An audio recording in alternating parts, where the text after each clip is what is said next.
Hey, what's going on, everybody? So I wanted to put together a quick little video of my 1983 Volkswagen Rabbit GTI. Try to give everybody a little bit of history and background on the car, just how long I've had it, what I've used it for, maybe how many miles I've driven it. I do have a lot of visual documentation and history on the car, from the paintwork. I've got a picture or two of the motor build. And the parts I've added over the years. So I wanted to give you a quick walkthrough and just let you know exactly what I've done and what all the history with the car is.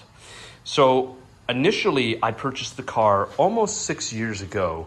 I bought it in its original form. It was a 83 Rabbit GTI Late Westie, so it had the kind of the square front end with the individual blinker.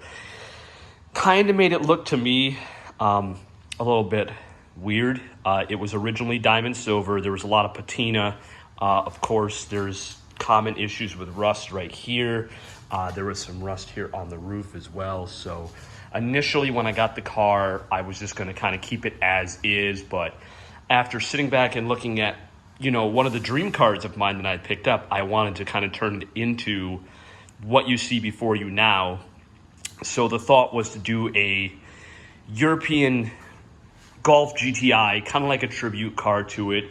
So I really got detail with the big Euro bumpers.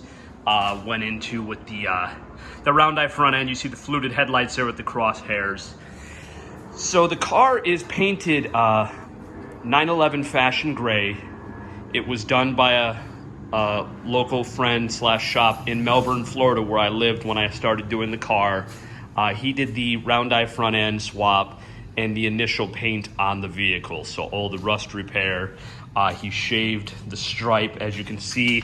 I left the body line though, so it gives it a nice angle, like a little bit of depth. But we shaved the front corners, so this is all metal repaired. All the way back, we shaved the rear blinker as well. The paint work is kind of a project. Sorry about the sun. The paint work's been a project over the last 6 years of ownership. It started with the shop in Melbourne, and as I relocated to Orlando, the clean room, gentleman's name is Clay Dean, a very well-known painter in the Orlando area around Florida. He picked up the work and finished everything to the wet sand and buff of the car on the outside, into the interior, the jams, the new hatch, the hatch jam, and the interior pieces in the back. So the entire car has been resprayed in fashion gray, minus the headliner.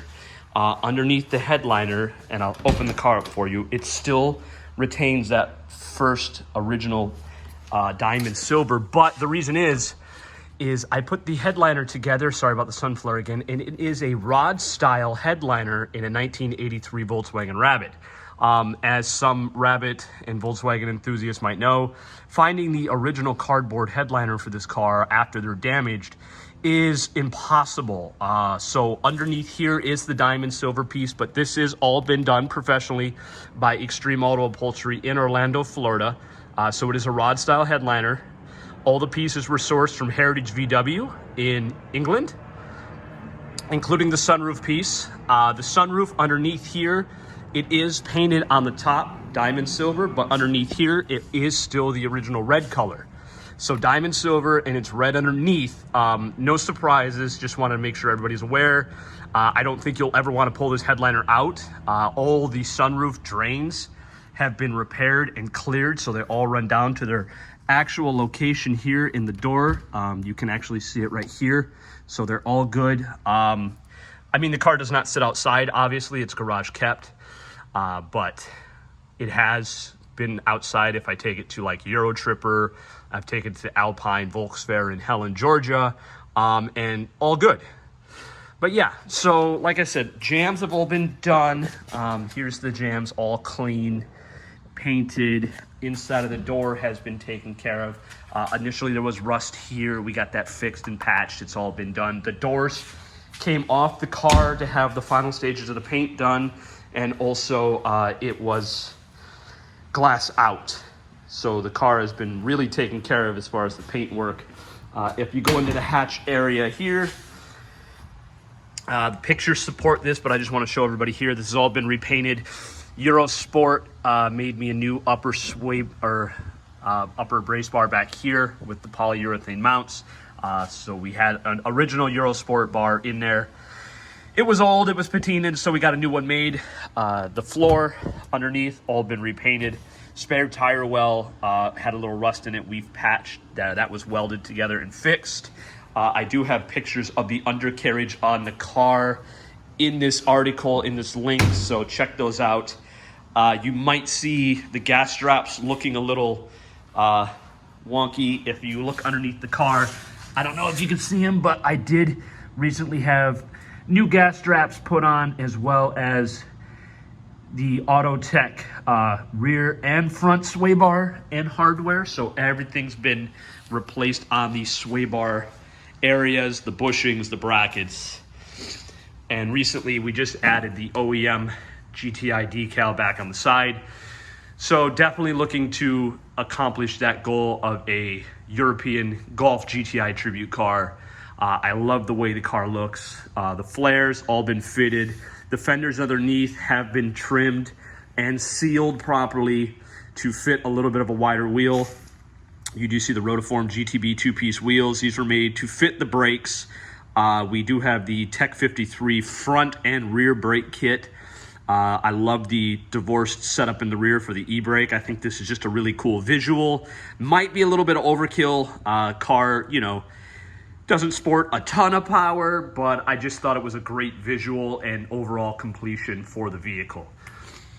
Outside, we do have the Porsche 944 turbo door handles that I have pictured in the article. And on the inside, you will see a black interior swap. You've got your cabriolet. I think this is a 91. Don't quote me on that, but dashboard from the cabriolet. Had a custom cluster put together from Luftech down in South Florida. All video gauges, all operational. A blue LED light in there, so you really are able to see them at night and during the day if you drive them. Flooring, we had Clay Dean step in and take care of the floors. So O-Town Customs originally replaced the floor pans, welded everything together, including putting the seat brackets back in. As everyone knows, Mark I Rabbits, as well as any old Volkswagen, they could have some rot on the floor, so we went ahead and got the floor pans replaced and repaired the rocker panels as well. And then I had Clay add this kind of sound deadening, heat suppressant lining on the inside. I thought it gave it a cool look. Color matched the seat rails here for a little bit of detail. And then added the Mark I GLI, not GTI, these are GLI seats. Redid them in tweed with the Recaro leather piece here in the middle, as well as the back seat to match. If you can see back here, I can move this for you. And there's the back seat that matches as well. That's a Mark I GTI seat. All done by Extreme Auto Upholstery in Orlando, Florida. So they did the headliner and the seats. Dashboard was put together by O-Town Customs. We added the knee bar, so the brace is underneath this. It's welded to both sides for some security, and some, I guess, a little bit more support to the car. O-Town Customs did the door panels. They put these together. They added the active cabbie door pockets as well. These are in great condition, no cracks. Wanted to add them so I could put a little bit bigger of a speaker in the door so you get a little bit better sound.